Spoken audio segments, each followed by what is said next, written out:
Hello and welcome.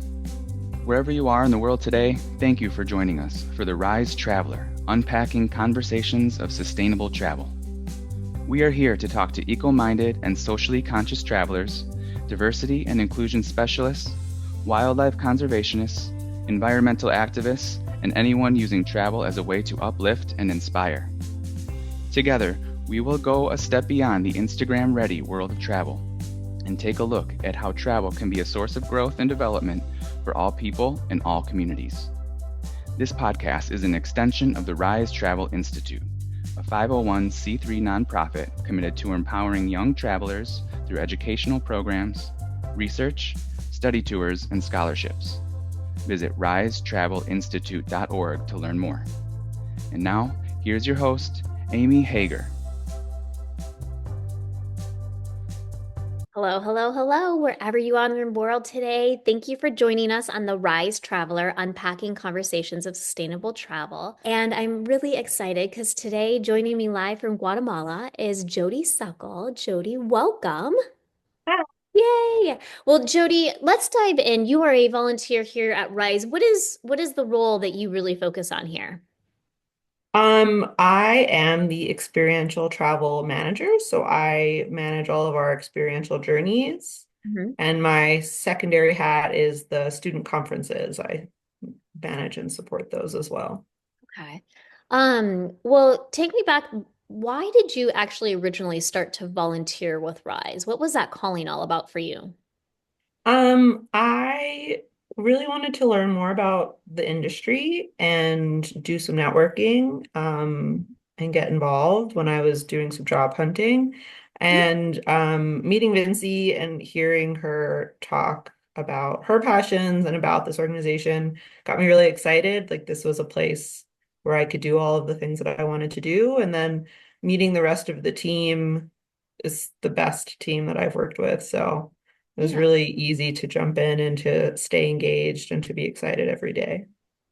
And so then, as our experiential journey planner, tell me a little bit more like, what does that all entail? Like, how do we decide even where to go?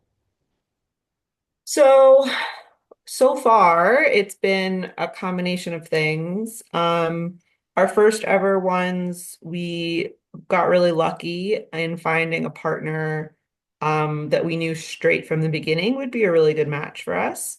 So Mhm. it was really easy to make that decision and go to where they were working. And as we move forward, it kind of depends on what people are interested in, what we think our community will be interested in. Do we have existing partnerships and relationships in places? Yeah. It varies, and we'll see what happens as the future unfolds. Yeah. I like that. I feel like it kind of comes together organically, but still really thoughtful. And Mhm. one thing that I'm always impressed with the work that you all do in that department is it really is the thought that goes behind. Who are we partnering with? Who are we collaborating with? And we have our core values here at Rise, and I think making sure that we're in alignment with our partners, especially on those journeys, is really important. I am kind of curious though, because I know that you have your own business. How does the business that you run, or how does your business values align with Rise, and what impact does that really have on you as a business owner? Yeah, I started my business, Lovely Little Adventures, just this summer, so it's all still brand new.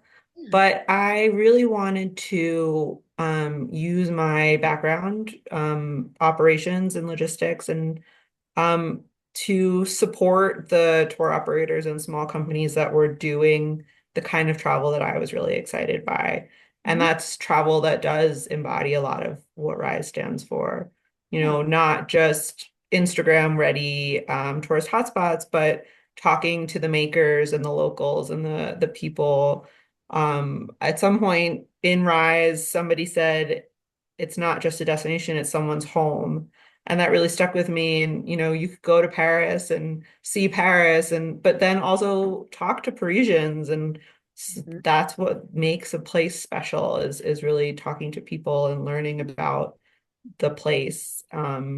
So I wanted to be a part of other small companies that were doing the same thing and help travelers realize that it's not that hard to be a positive impact wherever you go. You can do good while having an amazing experience. And I want to help as many people as possible understand that.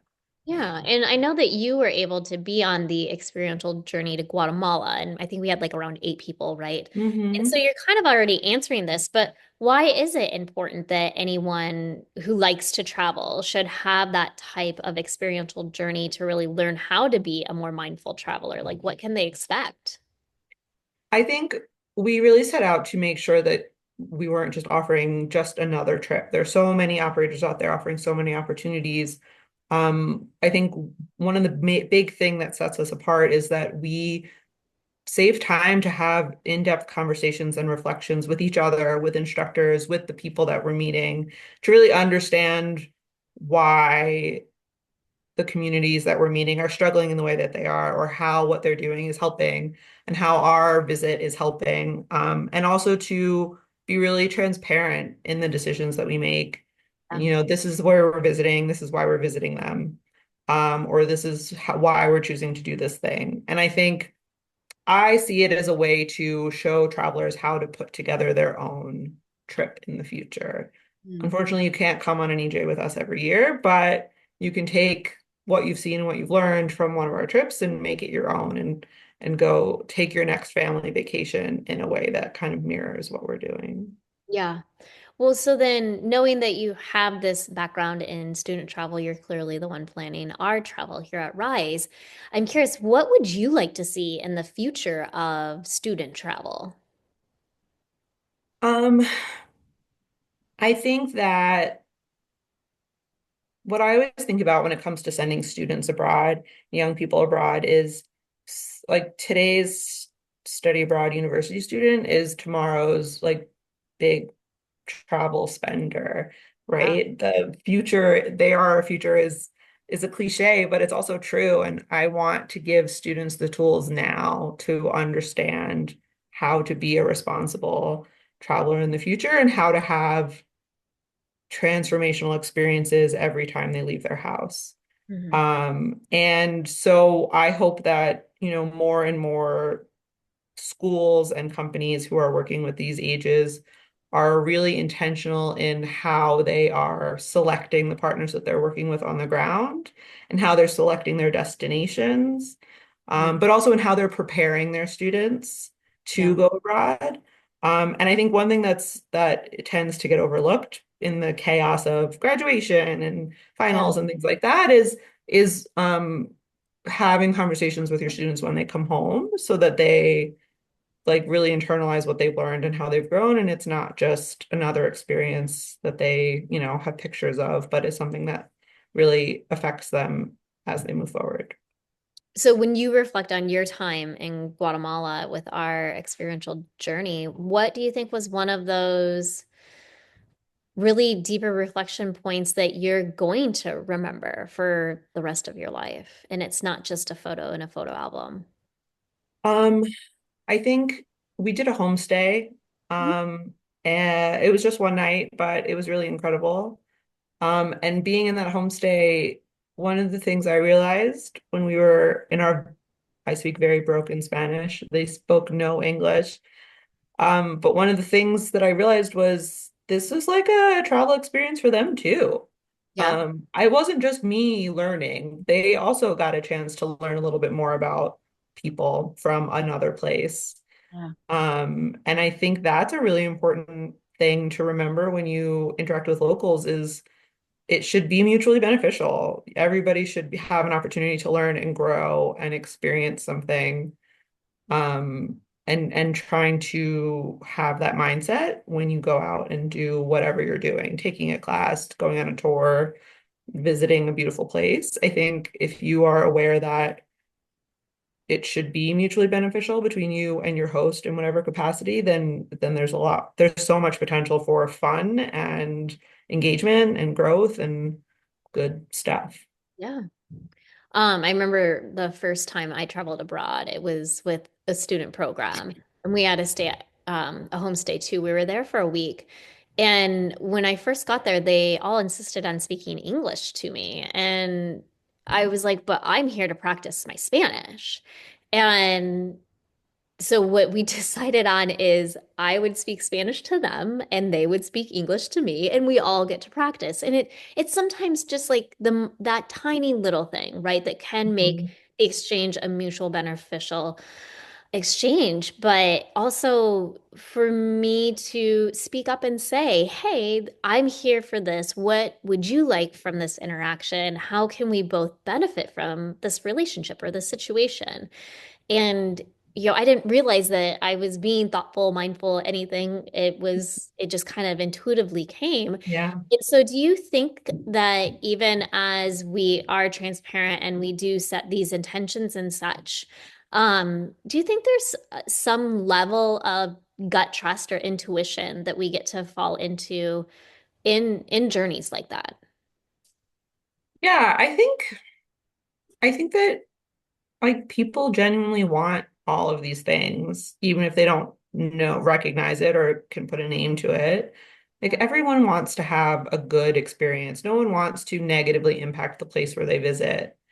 But people also have, the way that the industry is set up makes it hard sometimes and Yeah. makes it hard to really realize where your dollars are going, right? And I think also people, if you're going on vacation, if you're an American and you only have 10 days of vacation available to you, you don't want to work that hard. You want to relax. You want to shut your brain off a little bit. And so I think we make decisions or inadvertently make decisions that maybe go against those things. But if asked, most travelers, I think, would say, yeah, I want that.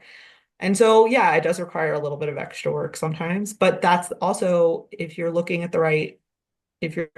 the right partners, or Yeah. if the industry was better at, speaking about these things to travelers, not just to each other, then I think it would be a lot easier for travelers to do it. Yeah.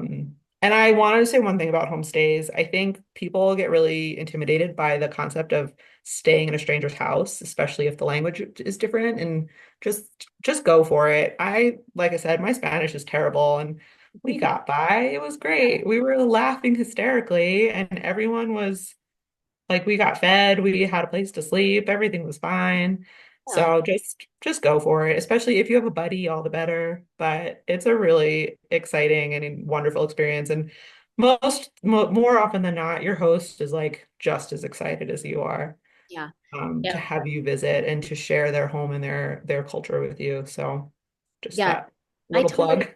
I totally agree. And after I did that trip, we had to wait a few years, but we ended up hosting someone at our house in the middle of nowhere, Iowa. Hmm. And I was like, well, I feel bad. This like 13-year-old girl is coming to America and she is seeing the middle of nowhere, Iowa. And she was just so excited. She wanted to go to work with me and see what it was like Hmm. to work. And she wanted to see like what did we do as teenagers? Did we go out Yeah. in fence? I lived in a neighborhood full of kids. We played a lot of football and baseball.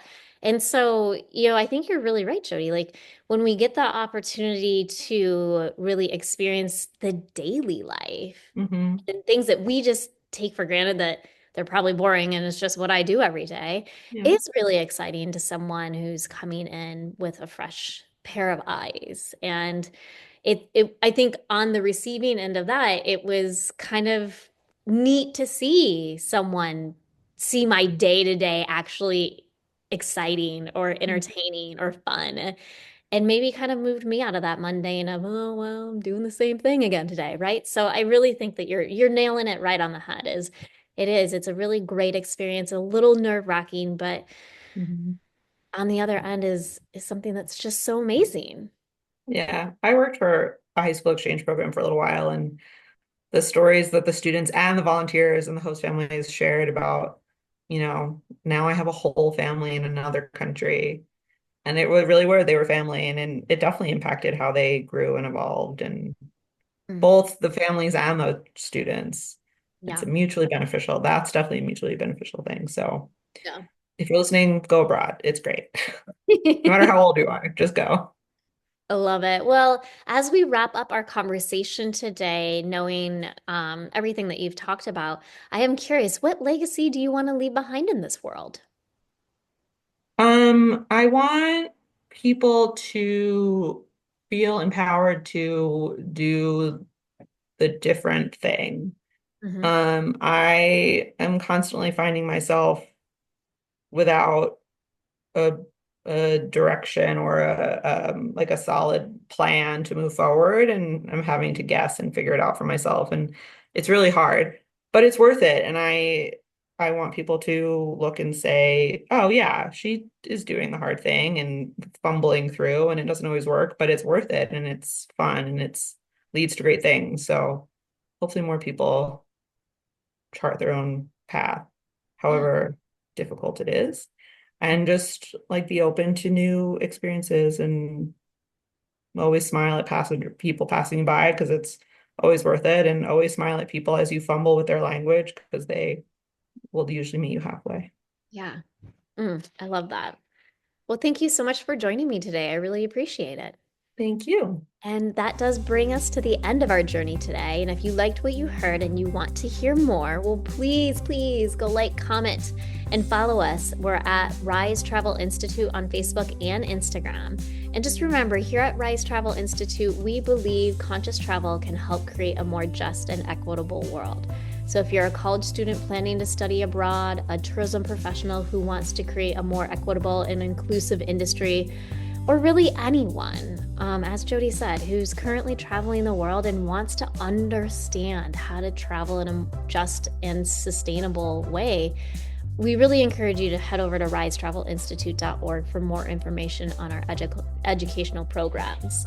And don't worry, we'll be back soon with another episode. But until then, keep roaming, keep learning, and continue to be a Rise Traveler.